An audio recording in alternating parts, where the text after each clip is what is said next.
Olá pessoal, bem-vindo a mais uma de nossas aulas do curso de Aconselhamento em Dependência Química. Sou Carlos Alberto Silva Ferreira, sou psicólogo e o nosso assunto de hoje é transtorno de personalidade antissocial. Fornecemos um texto para vocês onde a gente faz a diferença entre um sociopata e um psicopata. Isso não é um tema aceitável, pacífico. É um assunto controverso, há pessoas que não fazem diferença. Nós fazemos essa diferença, seguimos essa ideia. Há um teste que é aplicado por psiquiatras e psicólogos que tenta determinar inclusive o grau do transtorno da pessoa. O que é comum a todos os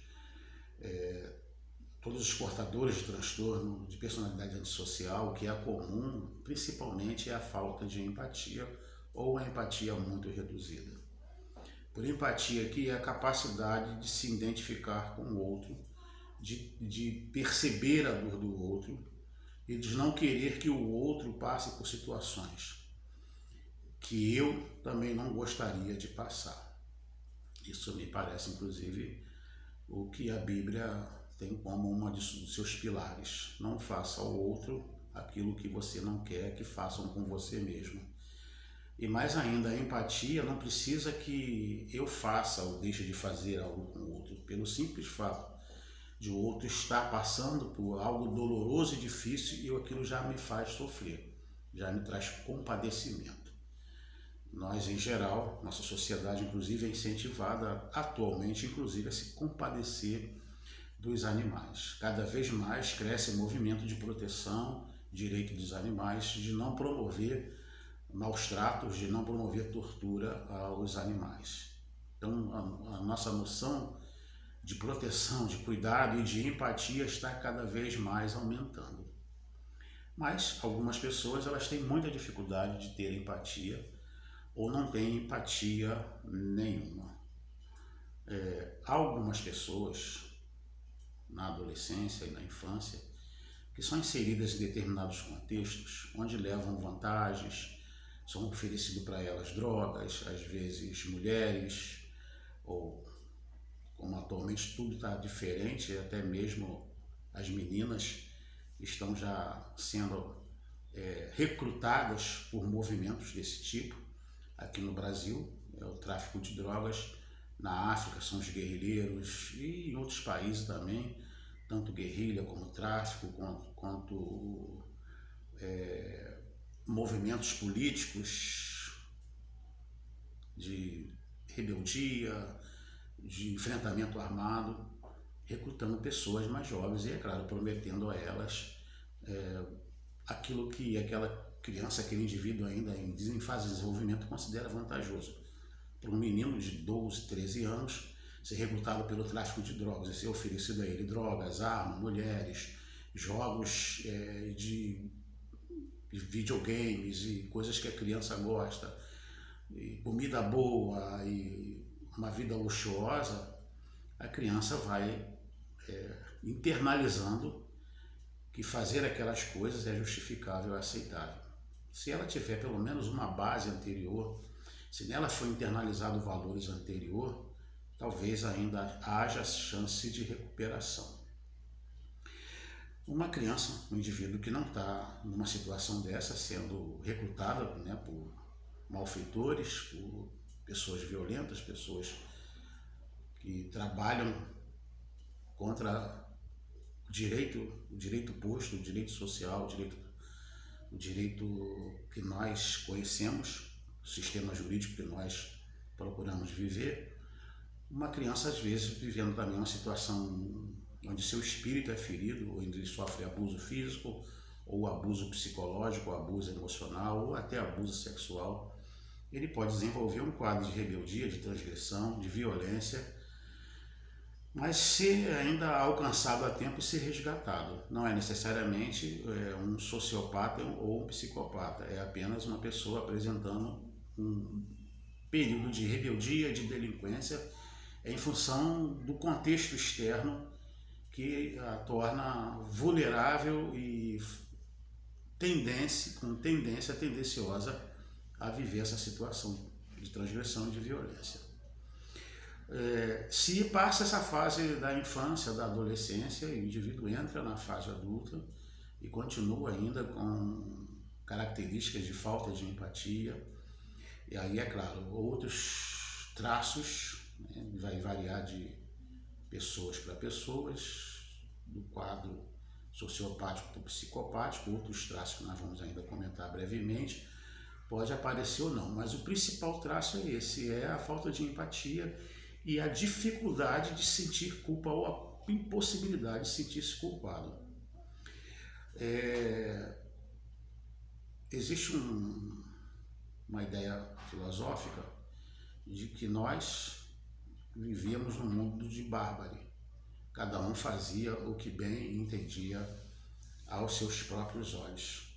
Isso me lembra até aquele livro da Bíblia, o livro de Juízes, que dizia que as pessoas praticavam muita violência e havia estupros, assassinatos, roubos e coisas terríveis, e o autor várias vezes repetia a seguinte expressão: naquela época não havia rei em Israel e cada um fazia o que bem entendia aos seus próprios olhos. Não havia rei, não havia lei, não havia ordem, e era cada um por si, era a lei da selva.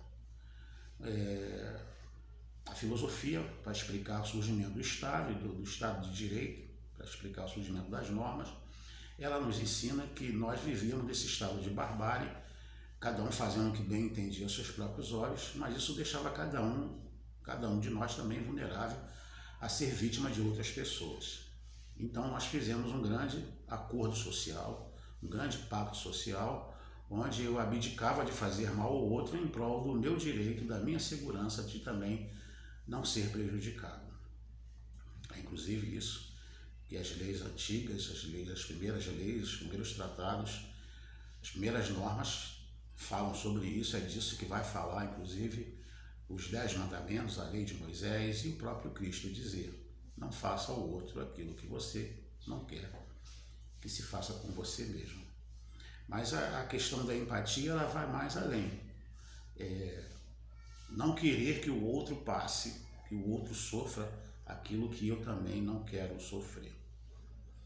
A nossa sociedade cada vez mais tem expandido a ideia a noção de direito, a noção de cuidado, e tem se estendido não só aos humanos, mas até os próprios animais.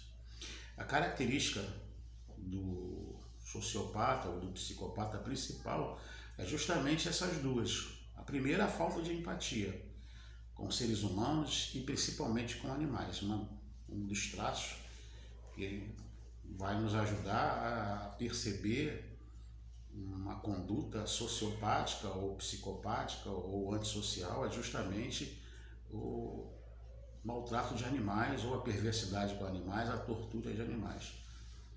Eu acho que eu já falei, volto a dizer, que um indivíduo pode estar na adolescência, passar por uma fase difícil, complicada, perder o seu rumo, mas porque está sendo forçado por forças externas ou de influência ou de abuso, mas depois de largar. A pessoa passa para a fase adulta, a pessoa faz 18, 19, 20 anos e continua apresentando certas características.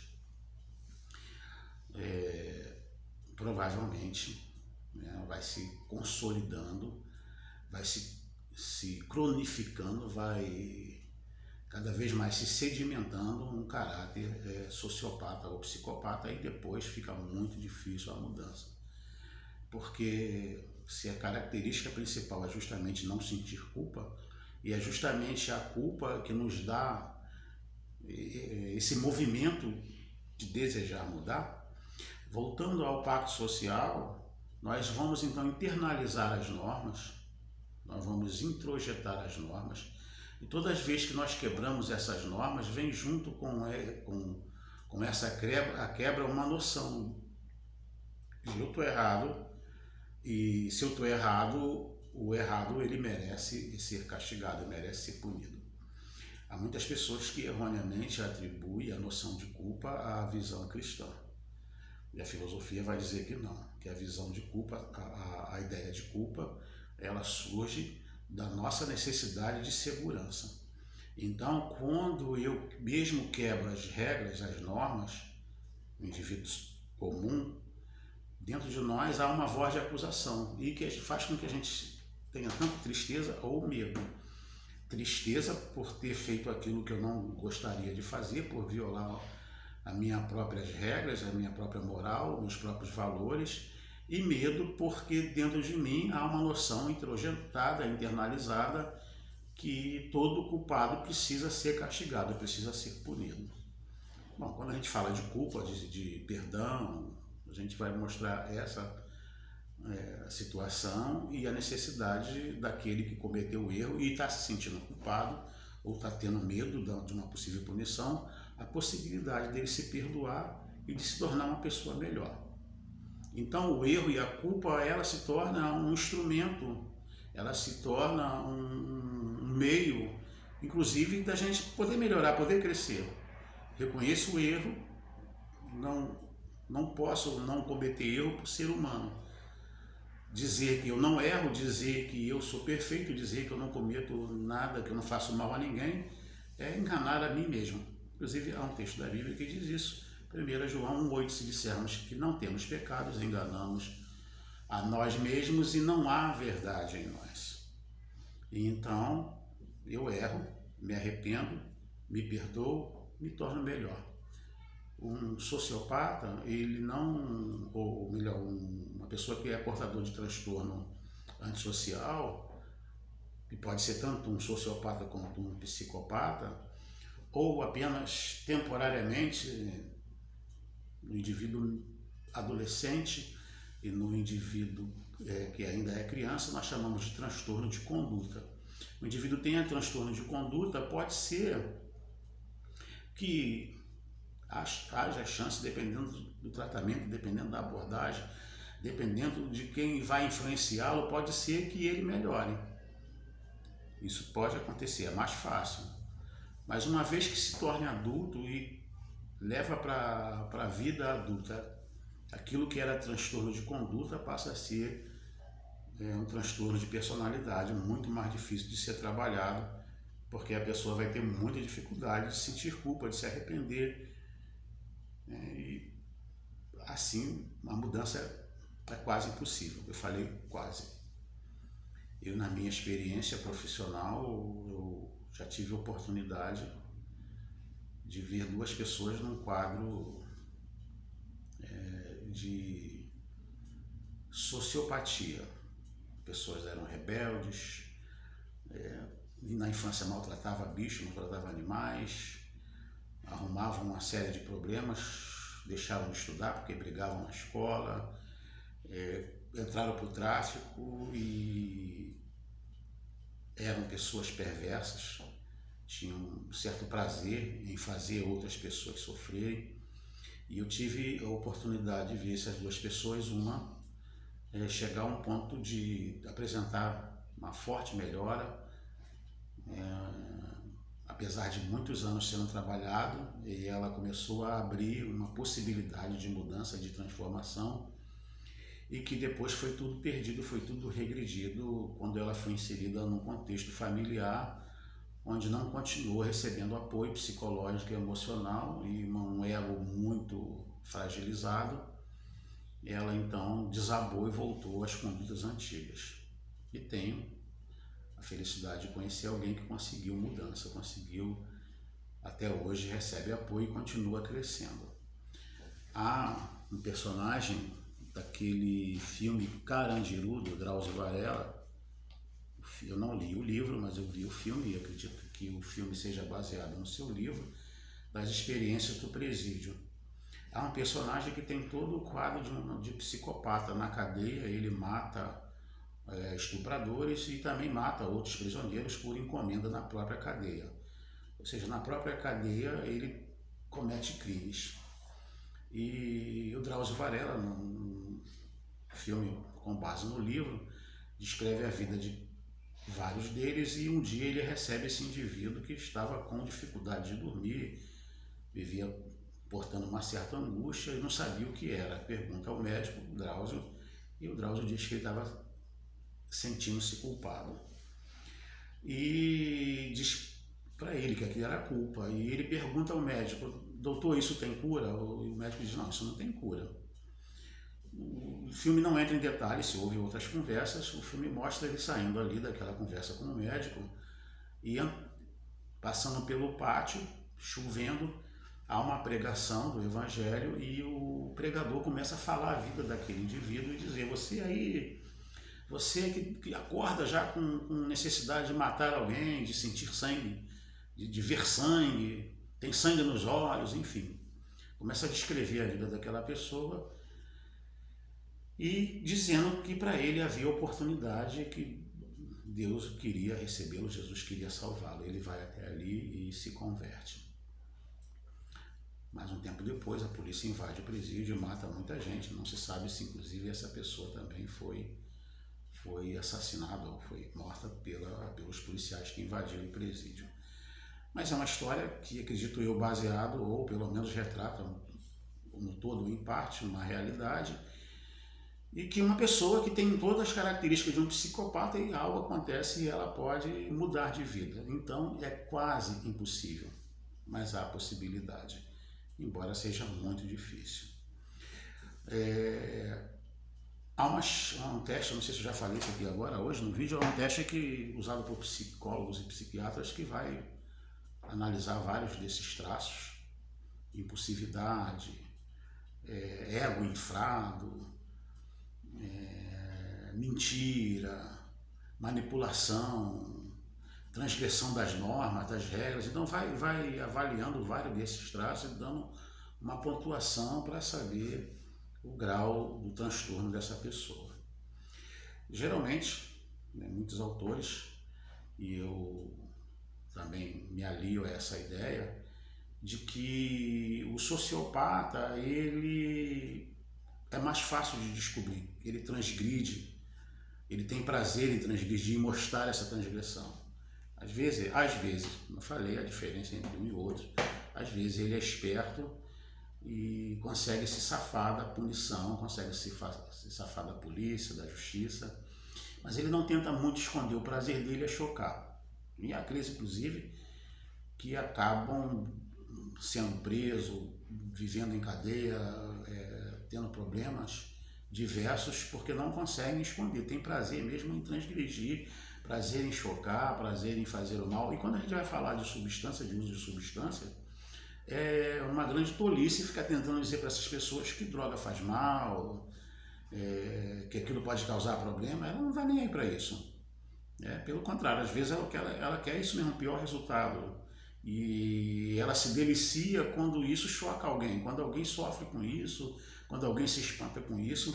Uma característica muito comum desse transtorno entre algumas que a gente já falou, mas é muito comum, eu falei, da falta de empatia, da dificuldade de sentir culpa, de ter remorso, de ter culpa. Há uma diferença entre remorso e culpa, mas não tem muita importância.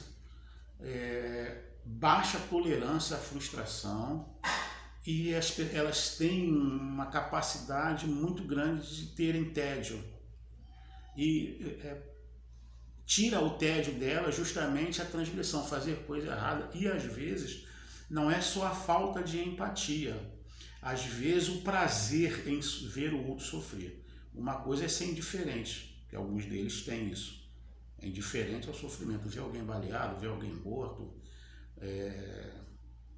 ver alguém atropelado, ver alguém passando fome, ver alguém jogado na rua, saber que o vizinho está sofrendo. Para eles é ser indiferente, não tem empatia. Mas existem outros que, além de não ter empatia, têm prazer em ver sofrimento. Então, como eles muitos são facilmente, ficam entediados muito facilmente, muitos acabam achando prazer nisso, em transgredir, em ver o outro sofrer, em burlar as regras e ver alguém ali atrás deles dizendo o que eles devem ou não fazer. É uma linguagem que eles não alcançam. Você deve estar me perguntando: o que a gente vai fazer então? Bom, apesar de ser muito difícil, a gente pode fazer algumas coisas, a gente vai conversar sobre isso quando falarmos em técnicas de acolhimento, em técnicas de aconselhamento. Vamos tentar conversar inclusive nesses casos mais difíceis, o que a gente pode fazer? Nesse primeiro momento é identificar, saber que existe esse problema e que a vulnerabilidade deles em relação à droga é justamente a transgressão. Por quê? Como a gente tem aí uma quantidade de substâncias que são ilegais e eles são transgressores da norma, um dos prazeres que muitos deles vão ter é justamente romper com as normas, transgredir as normas, violar as regras e poder se safar. Um grande prazer na violação das regras e sair impune. É um verdadeiro gozo nisso. A verdadeira satisfação, uma plenitude. É uma forma, inclusive, deles quebrarem aquele tédio que eles cotidianamente sentem. Uma outra questão é a questão aí da frustração. A baixa capacidade, a baixa tolerância à frustração, então eles ficam com raiva e podem, devido a essa frustração, matar 2 coelhos com uma só paulada. Primeiro, aliviar a própria frustração com o uso da substância. Mas não é só isso. Outras pessoas que têm baixa tolerância à frustração usam a substância e se sente gratificada com a própria substância. Então, olha só. Ficou frustrado, não segurou a frustração. Uns comem demais, outros jogam, outros masturbam, vão se masturbar. Não estou aqui entrando em valor, se é certo, se é errado. Compulsivamente, tudo que é feito demais e tudo que sai de uma postura saudável, um indivíduo adulto, um homem feito, que pode ter acesso a uma relação normal e de repente ele vai para um banheiro e pratica várias masturbações, tem alguma coisa aí que está fugindo de um tom, na minha opinião, de saúde. Mas enfim, bebe demais, come demais, joga demais, até sexo, de repente vai fazer sexo demais como forma de compensar aquela frustração, de buscar alívio para aquela frustração. Isso é um indivíduo que não é sociopata, que não é psicopata. O psicopata, além dele se gratificar com a droga, aquela raiva que ele sente, ele precisa descontar em alguém. Então ele pode usar droga e, sob o efeito da droga, praticar um outro crime, ou machucar alguém, ou provocar uma atitude agressiva com alguém, ter um movimento de violência, ou a própria droga em si fazer alguém sofrer. Então ele faz aquela pessoa, um pai, uma mãe, um irmão, uma tia, sei lá, alguém que sabe, que choca, que sofre, que vai chorar, e nem sabe que ele na verdade está sentindo prazer com aquilo. Então é um trabalho difícil, não é um trabalho tão simples. Aliás, eu diria que, quando nós falamos de aconselhamento, eu diria que aconselhamento não é necessariamente dar conselho. O conselho até aparece, mas eles são poucos e raros. E a maioria das vezes a gente tem que ter muito cuidado. Mas, então, o sociopata, ele é mais transgressor das normas aparentemente, ele aparece mais, ele fica mais à mostra, mais vulnerável. Geralmente ele não é muito articulado, geralmente ele deixa transparecer para o público em geral, comete crimes, a mão armada, faz assalto, vai para o tráfico, falta aula, não para emprego, não para em casamento, não cuida dos filhos, enfim. Tem uma série de problemas, de transtornos de relacionamento, problemas com a justiça, problema com o trabalho, problemas diversos. O psicopata é um grau mais acentuado do transtorno antissocial e geralmente, a gente vê muito isso em filme americano, geralmente, não que não tenha aqui no Brasil, né? Eu acho que tem bastante, principalmente na política, mas enfim, ele geralmente é mais articulado, é mais inteligente e as suas transgressões geralmente elas não aparecem, elas ficam encobertas. E quando aparecem, ele tem sempre uma justificativa, ele tem sempre uma história, ele vai botar a culpa em alguém. Pela sua capacidade, pela sua frieza, é muito difícil às vezes pegá-lo, mas acontece. E esse tipo de indivíduo pode acabar parando num centro de reabilitação, parando num aconselhamento. O que eu estou falando agora do psicopata especificamente, o que provavelmente ele vai tentar fazer é manipular o sistema, manipular as pessoas, manipular os profissionais para obter e ganhar o que ele quer. Como eu disse, essa mudança é quase impossível, quase. Mas a gente vai ver o que a gente pode fazer quando falarmos de técnicas de aconselhamento. O sociopata, aquele que fica mais visível pelas suas transgressões serem mais aparentes, muitas vezes acaba desenvolvendo transtorno sério de uso de substância e vai parar em ambientes de acolhimento, né? Raramente vai ser um tratamento ambulatorial, dado ao grau de dificuldade que ele vai se encontrar, se não for na cadeia, se ele não estiver preso, e se ele não estiver num lugar de internação compulsória, se for acolhido num lugar mais liberal, mais aberto, ele dificilmente vai querer resolver o problema da personalidade dele antissocial. Dificilmente ele vai reconhecer que traz isso. Agora, é bom frisar e lembrar, para a gente fechar essa conversa de hoje, que o próprio uso de substância em si também altera a personalidade. Então a gente pode receber uma pessoa que está praticando várias coisas erradas, praticando várias transgressões, deixando de cuidar da família, não se importando com a necessidade dos filhos, da mulher, enfim, e usando substância, entrando talvez para o mundo do crime, praticando assalto, tendo vários problemas de justiça, problemas diversos para a sociedade.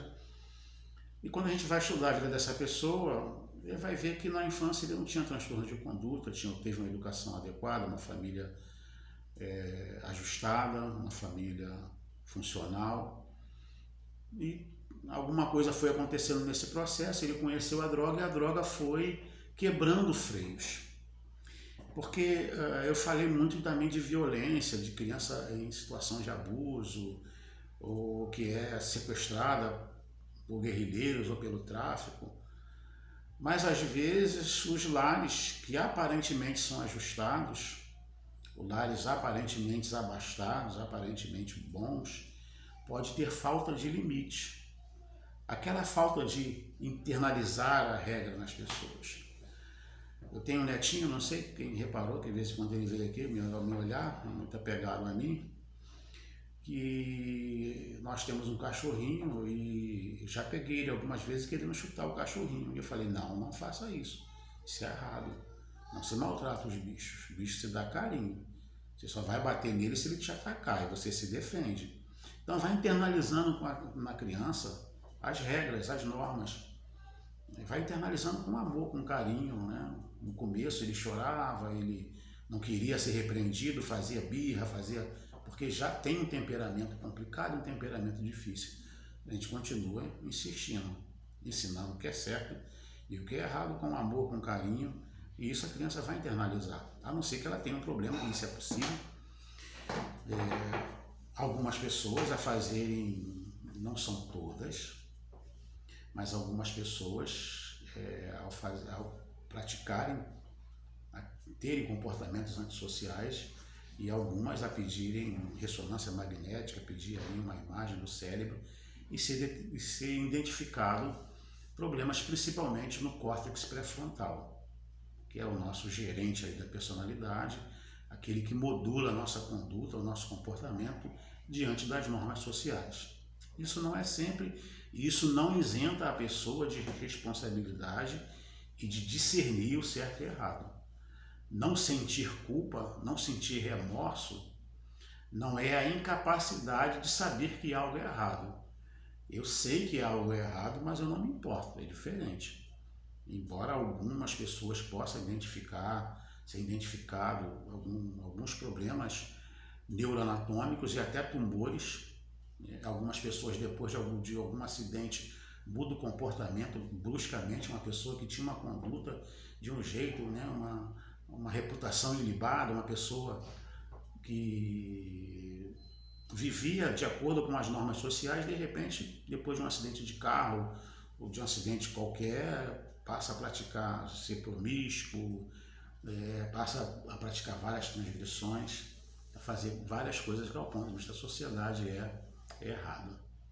Mas o indivíduo que não recebe limite, que vai sendo deixado à própria sorte, fazendo o que bem entende, isso também pode facilitar em muito o aparecimento de um comportamento antissocial, que, se for visto a tempo e entrar-se com intervenção e a educação adequada a tempo, tem como se reverter.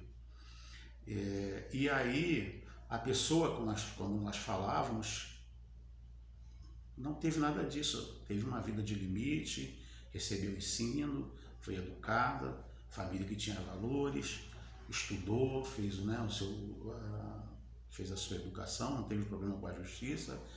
Aparentemente, é claro, porque a gente não pode falar de psicopata na infância e adolescência, pode acontecer, mas seria casos mais graves. Porque na infância e adolescência a gente pode ter transtorno de conduta, faz mal para os animais, maltrata animais, tortura animais, faz algumas coisas e, se vier a intervenção muito cedo, há uma tendência logo de ajudar essa pessoa. Mas passou para a fase adulta, aquilo se torna mais difícil ainda, vai carregando aquele transtorno. Pois bem, a gente pega um indivíduo que não teve nada disso, não maltratou bicho, pelo contrário, era um indivíduo que tinha um animalzinho, um cachorrinho, cuidava, era carinhoso, e de repente, por outros motivos, por outros caminhos, como a gente tem estudado, existem outras possibilidades, outras portas de entrada, outras vulnerabilidades para uma pessoa se tornar um portador de transtorno de uso de substância. Ele, ao começar a consumir drogas, o próprio ato em si de consumir algo que é socialmente ilegal, e é claro, a gente não está falando aqui de uma pessoa que tem uma alta consciência que algumas regras sociais podem ser burladas, né? De questionar isso, inclusive, fazer um debate sobre isso e colocar sua posição de forma tranquila, serena. Nós estamos falando disso. Estamos falando de um indivíduo que tem uma noção que aquilo é errado e ela mesma carrega aquele sentimento de culpa, como nós já falamos agora há pouco, ela internalizou aquele valor, mas por algum motivo ela se tornou dependente daquilo e ela se sente culpada, como muitos dependentes químicos costumam dizer. O que é, desculpe a expressão, a gente tem que se acostumando, quem vai trabalhar nesse meio, a expressão, eu vou usar literalmente, é o seguinte: o que é um peido para quem já está cagado? Esqueci de abrir aspas aí e fechar. Bom, mas enfim, na verdade eles até invertem, né? Porque eles primeiro se cagam tudo, fazem um monte de besteira e já tá tudo sujo mesmo, então vou usar também. O que acontece muitas vezes é isso, que o indivíduo, e às vezes até um episódio que poderia ser breve, poderia ser único, um episódio aí de um acidente, de um resvalo, um episódio que poderia ser circunscrito a um momento difícil, depois que ele usa, ele já se sente sujo e fala: agora não adianta, já estou sujo mesmo, e aí acaba usando mais. Porque ele sente que rompeu com alguma norma, com alguma regra, ele sente que quebrou um freio. Quebrou um freio, daqui a pouco quebra outro freio, daqui a pouco vai quebrando outro freio, então vai sendo um avanço, o que não acontece com o sociopata ou com o psicopata. Ele já tem, desde a infância e adolescência, certas condutas de desprezo àquilo que é socialmente direito, legal, a norma. A pessoa não tinha nada disso, era uma pessoa de bem, de repente começou a usar droga, então não aceitava muito o negócio de furtar, daqui a pouco furta. Não aceitava muito esse negócio de fazer sexo de forma promíscua, para ter droga daqui a pouco aceita. Então ele vai quebrando certos freios, vai avançando, até, como a gente diz, né, chegar a um ponto lastimável. Aliás, uma das definições de dependência química, né, diz que algumas pessoas dizem, principalmente pessoas que participam de grupos de AA, que é uma doença que mata desmoralizando, segundo eles. Então, vai se quebrando freios. Então, a pessoa chega um momento que ela pode parecer até um sociopata, um psicopata, mas a questão aí é a questão de abuso de uso de substância. Na medida que ela é colocada num ambiente de proteção, que ela começa a ser trabalhada, então ela começa a mudar aos poucos, ela começa a rever e a resgatar seus valores. Cuidado com mudanças muito rápidas, muito violentas. Pessoas que se convertem rapidamente estão dando testemunho. Cuidado dessas transformações muito ligeiras, muito rápidas, de pessoas que estavam numa situação muito deplorável. Sim, algumas pessoas elas se convertem e elas têm aquele impacto de querer mudar. Mas ninguém muda, vai deixando os seus carrapichos, as suas mazelas tão rapidamente. Ela vai ter lutas, ela vai ter dificuldades, ela vai enfrentar dificuldades, ela vai precisar inclusive da nossa ajuda para lidar com essas dificuldades. Uma vez que a pessoa já está tudo resolvido, não, Jesus me curou de tudo, Jesus me salvou de tudo, Jesus transformou tudo, cuidado, isso pode ser verdadeiro, mas há uma grande chance de ser um psicopata, para manipular, para ganhar, levar vantagem, para se dar bem. E nesse meio é muito comum. Bom, gente, eu sei que é um assunto bastante complexo e profundo. Fica muita coisa para ser falada, para ser dita. E eu espero que vocês vejam esse vídeo e o texto mais de uma vez, se for possível, porque é repetição, a gente repete, quanto mais a gente repete, mais a gente internaliza. Acabei de falar hoje sobre internalizar. Os nossos valores são internalizados porque a gente ouve vários nãos ao longo da vida. Vai entendendo, vai absorvendo, vai introjetando. Então, se você realmente quiser adquirir o conhecimento, não basta você ver esse vídeo uma vez e pum. Aliás, tem gente aí que está no curso que não está vendo nada, né? Não está acompanhando, está tendo dificuldade de acompanhar, aí depois vai ver tudo de uma vez só, correndo. Fica a esperança aí de no futuro a pessoa poder resgatar esse material, ver com calma, ver uma, ver duas, ver três, é assim que a gente aprende, tá bom? E é claro, qualquer dúvida, qualquer pergunta, podem fazer. Eu deixei uma pergunta no texto, e vou voltar a fazê-la. Você se considera uma pessoa empática? Algumas pessoas já me responderam, eu achei bastante interessante a resposta. Poucas, no universo aí de 20 alunos do curso, 3 ou 4 pessoas apenas me responderam. A gente tem que tomar cuidado porque tudo é uma questão de equilíbrio. Empatia de menos é um problema. Empatia demais, sensibilidade demais, a gente acaba não vivendo, né? Vai viver em sofrimento. Todo o sofrimento que eu for do mundo, liguei a televisão e ligar a televisão, então, o que não falta no jornalismo é sofrimento de pessoas. Eu recentemente vi as queimadas e os bichinhos com as patas queimadas, aquilo me deixou uma noite um pouco entristecido. Então eu procuro às vezes nem ver certas coisas justamente para não ficar sofrendo com algo que eu não posso fazer. O que eu posso fazer, eu faço. Se eu puder ajudar, tanto no âmbito humano quanto no âmbito dos animais, a gente vai fazer também, né? Quando se fala de animais, aquele exagero. Tem gente que cuida muito mais dos animais do que a gente cuida de outros seres humanos. Então achar esse equilíbrio aí é importante. Né? A gente não pode ter tanta empatia com o outro e esquecer de ter empatia com nós mesmos. Sermos solidários com nós mesmos e cuidar de nós mesmos. Então isso tem que ter equilíbrio. Daí a pergunta para a gente se analisar e estar em busca aí desse equilíbrio, tá bom? Obrigado para quem assistiu até agora. Se você assistiu até o fim, diz assim para mim: eu vi teu vídeo até o fim. Manda lá no grupo feito para o curso, tá bom? Porque eu estou sentindo aí a falta da participação de vocês. Ficam com Deus e um grande abraço.